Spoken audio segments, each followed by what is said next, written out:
खबर है फिर आईपीएस महकमे से, खबर है पुलिस महानिदेशक के पद को लेकर, चर्चा को लेकर कि किसे डीजीपी के पद की जिम्मेदारी दी जा सकती है। एक नंबर में सर चल रहे हैं, सर का नाम एक नंबर में है विगु नियोसन साहब।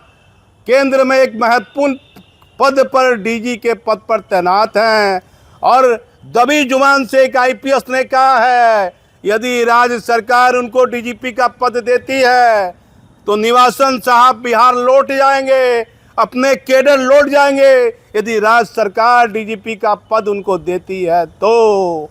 बिरामदे बेच में और है प्रीता वर्मा है, तिरामदे बेच में गंगवार साहब है, गंगवार साहब के नाम की अब कहीं चर्चा नहीं। जितेंद्र कुमार है, बीएमपी में भी है, उसमें सिपाही चयन आयोग में भी है, लेकिन जितेंद्र कुमार की अपना एक स्वाभिमान है, उनके कार्य करने की अलग कार्यशैली है। कोई भी सरकार रहेगी बहुत बड़ा रिस्क नहीं कवर कर सकती है, तो जितेंद्र कुमार से ज़्यादा कुछ गलत नहीं होने वाला है। एक बार मैंने खबर बना दी, पूरा नाराज हो गए, पूरा गर्म हो गए। तिरानवे बेच के हैं और अपने काम करने का उनका तरीका अलग है। जब से वो बीएमपी में उसमें गए हैं, बिहार सीमा सशस्त्र पुलिस में गए हैं, वहाँ बदली का क्या क्या नियम निकाल दिया है। अच्छे अच्छे पदाधिकारी की हालत ख़राब है, कैसा कैसा बदली हो गया, कहाँ से परमंडल में कहाँ कहाँ हो रहा बदली, उसमें भी कई तरह की चर्चा चल रही है।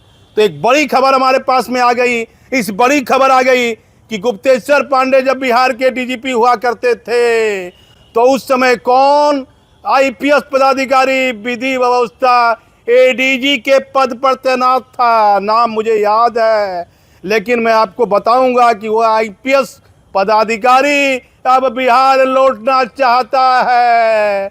उसकी नज़र भी पुलिस महानिदेशक की कुर्सी पर है। कौन नहीं बनना चाहेगा भाई, आईपीएस बना है तो पटना सीनियर एसपी कौन नहीं बनना चाहेगा, आईपीएस है तो पटना आईजी कौन नहीं बनना चाहेगा, आईपीएस है तो अपने राज्य का डीजीपी कौन आईपीएस नहीं बनना चाहेगा।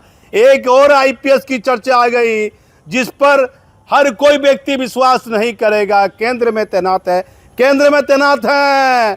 और गुप्तेश्वर पांडे जब डीजीपी बिहार हुआ करते थे कोरोना के समय, उस एडीजी विधि व्यवस्था ने एक लेटर लिख दिया कि अपराध के मामले में जो लोग कोरोना से आ रहे हैं तो अपराध ऐसे हो सकता है।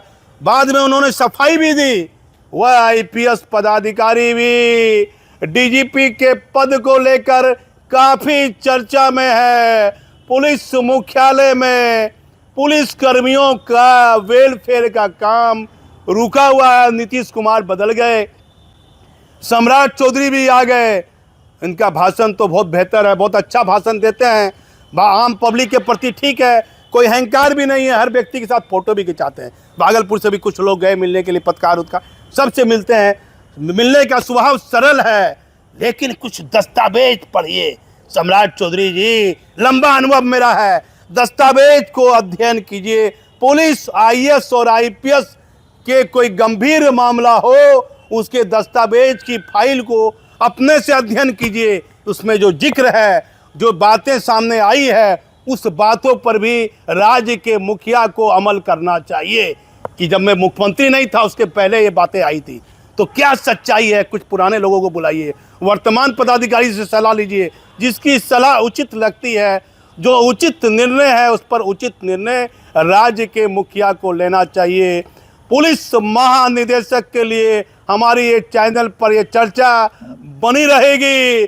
सर एक नंबर में है, सर से सरकार काम भी ले रही है, सर के प्रति विश्वास भी है, सर एक नंबर में चल रहे हैं, लेकिन और भी प्रभावशाली आईपीएस हैं जो बीजेपी के केंद्रीय शीर्ष नेतृत्व के करीब हैं, वह भी डीजीपी बनना चाहते हैं।